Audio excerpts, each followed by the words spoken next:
are we going to look at today? We are going to look at 5 knives with incredible flipping action that don't have flipper tabs. So it's technically 5 flipperless flippers. You saw the title. Yeah, can you imagine if you were a seal or a dolphin and you were flipperless? It'd be horrible. At any rate, guys, you know we're not going to talk about it here. So let's turn it around, take a look at it from above. But first, turn down the volume because here comes a little bit of music.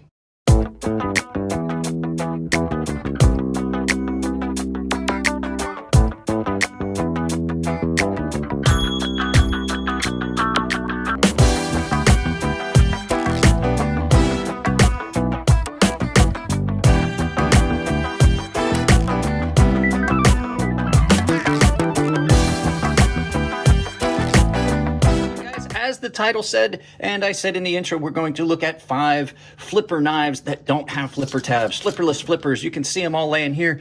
So let's start off and get into it with the little guy of the bunch, CJRB Rhea. And so I don't know, you guys have noticed this shows up a lot of times in some of my videos. Let me get my reading glasses, make sure we're in focus. Nothing worse than having a video go out that's out of focus.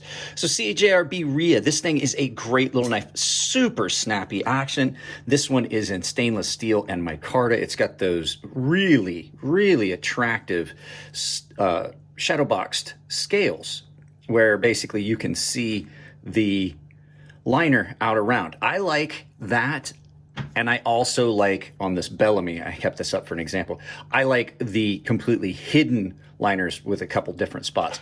2 completely different ends of the spectrum, but I like it. Mine has got an aftermarket pocket clip, but this is in, it's a green micarta. It comes out almost brown. It has patinaed really well with some hand oils. But the nice thing about it is you can just flip this thing open. The action is effortless. You can't make it slow roll. Like just putting pressure on that and it pops open. The action on it is super smooth. The knife itself is incredible. One of the first small budget knives that really started to open my eyes at how good some of these little budget knives, these small gentleman's folders had gotten. No real frills or bells and whistles on this, but it is really attractive. Those clean lines, those plain clean lines. It's done in AR RPM 9 steel. I'm trying to see if I can get in here to show you guys some of the internals on this. Let's see here. So yeah, AR RPM 9 steel. This is a China-made knife. CJRB is a Chinese brand, but they've done a lot of weight reduction milling and cutout areas of the liners. It marries up really, really well and clean. There are no hot spots on this knife. The action is great. Little to no pivot play when I got it. I tightened it down just a little bit to get rid of any that there was, and it stayed centered. It stayed true. It has had incredible action all the way. It does run on bearings, and it is just an all-around great little knife. Not only is it beautiful in its simplicity, but it is a super good, easy carry. So there you go, guys. There's your first one, the CJRB Rhea, a knife you've seen a lot of times on this channel because it truly is a great little knife. All right, guys, the next knife we're going to look at is the BENCHMADE Osborne 940. Now, this does not have a flipper tab, but it does have good flipping action. It has a different way of deployment. A couple of these knives, there's only one method of deployment. This is a axis lock or sliding bar lock, which means that you can actually treat it like kind of like a button lock. If you want, you can just kind of flip it open by releasing the tension off of that. But the action on it is very good. Mine is done a little bit differently. I've modified my own knife. This is an S90V blade that, yes, I did dink and tip and still have not completely repaired yet. But this thing has got a great overall presentation. This is a knife that I really had wanted for a very long time. This Osborne is one of it's probably my favorite BENCHMADE they've ever made. The Osborne designs are all nice. Some of the larger ones like the Contigo don't speak to me as much as just the original 940. You can see it does get a lot of use. It gets a lot of use. The pocket clip and everything is not bad on it. It could have been better, but the fact is, overall package, you're getting a large, full-sized EDC in a small, thin package. Now, you give up a couple things because it is still relatively thick behind the edge because it's not a broad blade, but it has a really clean, attractive line. It's comfortable in hand. It does cut pretty well, even though it's kind of thick behind the edge. It's because of the S90B taking such an aggressive edge. BenchMade does still, I joke about it, but BenchMade does still make a bunch of quality knives. I just personally think that their quality is costing people too much, but you get a lot with a 940. They are pretty nice. I have another 940 video we're going to do because I have one with the transparent blades regrind. The scalloped out areas here on the aluminum with these lines, it just gives it a really nice look, and you cannot argue that that action is nice and smooth. You have to be careful with them though. Every once in a while you'll get a little bit of blade play. Mine does have some blade play. Because the pivot is a little loose, but if you tighten it down, it's really hard to adjust that. But I mean, as far as flipping action and just overall presentation, it's a winner. I pick on BenchMade all the time, but the 940 is a great knife, and I really do love mine. So let's go ahead and move on to the next one. All right, let's move on to number 3. This is the CJRB Centros, another CJRB knife. It wasn't done in any specific forethought. But this is a great knife. The action on it is incredible. It is 100% a flipper. It is really hard you can't slow roll this.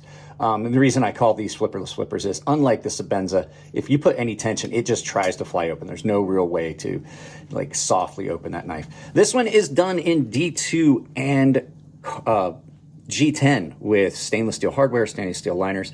I did coat my blade on this, but this is a very attractive looking knife. The lines on this are clean. Dylan's designs they're all great. And even the fact that Dylan is a small guy with small hands, he has designed a knife that fits my hands really well. I find this a very comfortable knife. It is a tactical-esque style knife. It is very aggressive looking, but it carries really well. And as much as that is a thin, pointy blade that does look tactical, this knife is really easy to use in a lot of situations. I've used this as impromptu food prep, as a paring knife, things like that. The D2 takes a really aggressive edge. The action on it, as I said, is great. They did such a good job with making this finger area just right so it doesn't feel like you're forced in, but also feels secure. They've scalloped this out so you have access to your lock bar. And I mean, just overall, it is a really nice package, and it's done it more of a budget fashion. You can see that they have not done anything as far as weight reduction in this, but it's still also not heavy. And that blade is just really attractive and aggressive. The grinds on it give it a good look. And like I said, in hand, it is super comfortable. Nice distal taper coming down to a good piercing point if that's something you're interested in. So there you go. It looks aggressive, and it is a great little knife. So there you go. There is number 3, the CJRB Centros by Dylan Mallory, designed by Dylan Mallory. This next knife is one that, I mean, can you slow roll it? Yeah, but it really doesn't want to. It wants to fly open. This is the QSP Penguin. So this one is done, as was the last one, in D2 that I've ceramic coated, and denim micarta. This knife runs, as opposed to the other ones we've looked at so far, this one runs on washers. Well, I guess the BenchMade runs on washers as well, but this one runs on washers as opposed to bearings. And the action on it is nice and free and smooth. And like I said, if you really want to, if you put enough pressure down on that thumb stud, you can kind of slow roll it. But like I said, you can see it just wants to fly open with authority. So still a flipper. Really attractive knife. I like the fact that the pocket clip comes out from inside the scale, and you can see that. And so it doesn't have any cutout, but you still have a nice secure pocket clip. This is one of those deep carry pocket clips that really doesn't wiggle, and I'm putting a lot of force on that to get it to move at all. This would be a solution for a lot of those knives that have wiggly pocket clips. So that way you don't have to mill it out. It's not surface mounted. It's internal mounted. This thing came to me from QSP, and I decided I liked it so much. They sent me 2 of them. They were like, we're going to give them to you. You can do giveaway. You can do whatever you want. They came from David, their US rep. And I got these. And I was like, you know what? I like this so much, I'm keeping it. It is an incredibly useful design, comfortable in hand. I've went on about this knife in other videos. You know you've seen it. The grind on it is great. It is not too thin to hold its edge really well, but it's also not too thick to make it very utilitarian for cutting. The D2 on it is done really well, holds an edge really well. This spends a lot of time in pocket, and a lot of it has to do with, I just love the denim micarta. I wish more companies would do denim micarta, but yeah, it has a really clean look. I love it. So there you go. There's number 4, your QSP Penguin, probably one of the best overall work knives that's out there at a good cheap price. And this last knife is so much fun. This is the Artisan Great White. It is only, I mean, yeah, if you pinch it with both fingers, you can kind of break the detent and then roll it open. But the detent on this is definitely meant for it to be a flipper. You can hear it. It snaps open. The action on it is super drop shut smooth. Look at that. Drop shut smooth. And I don't mean that like, because I said there's a difference between smooth and drop shut. This is both. Reverse flick, you can spidey flick this for days.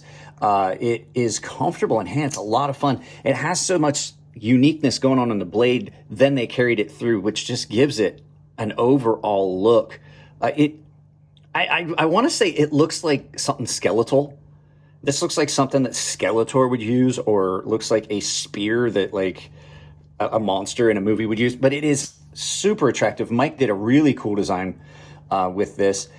This, as much as I complained about it being thick behind the edge, I've been messing with it. This actually does cut really well, and it has multiple grips on it where you can get in on it, and it is pretty functional. There's no hot spots on this at all, and it has one of the best pocket clips. Hands down, one of the best pocket clips I've seen in a very long time right there. That is great. It is an incredible pocket clip. No hot spots. It's perfect in and out of pocket. A lot of people say that like, oh, that looks really skinny. It feels unusual at first. Not awkward, not bad. It just feels unusual at first. Once you carry it for a little bit, you get used to it. And it's a lot of fun to carry. The other thing too is, this is one of those knives that's going to get you attention, not negative attention. This is something that people are going to see and go, wait a second, what is that? This thing is great. It's done in ARRPM 9. Sorry, I should have mentioned this first. ARRPM 9. Oh, I'm sorry. No, this is S35VN. I got so used to the other Artisan. S35VN and titanium. The titanium has been done in a really, really good blast. All the hardware and everything is great. Just beautiful. No weight reduction on this, but it's not heavy. Has a nice blade forward weight to it. But it's just an overall attractive package with really good action. And it truly is a flipperless flipper. So guys, I don't want to make this video take forever. It's probably already going to be a little bit long because we got 5 knives in it. So let's go ahead and turn this around and do some final thoughts. And I'll tell you what, one of these pretty much hands down is my favorite of the flipperless flippers that are in my collection. So there you go, guys. 5 knives that were flippers that don't have flipper tabs. And I still have to say, I think that the Centros, the Dylan Mallory Centros, is about my favorite of that bunch. It's not the smoothest. It's not got the best action. It's probably not the most attractive, but it's just, there's something about this knife that I really like. So that's it on this one, guys. If you like the videos, give them a thumbs up. If you don't like them, give them a thumbs down, but please try to tell me why. I can't change the content if you don't tell me what you don't like.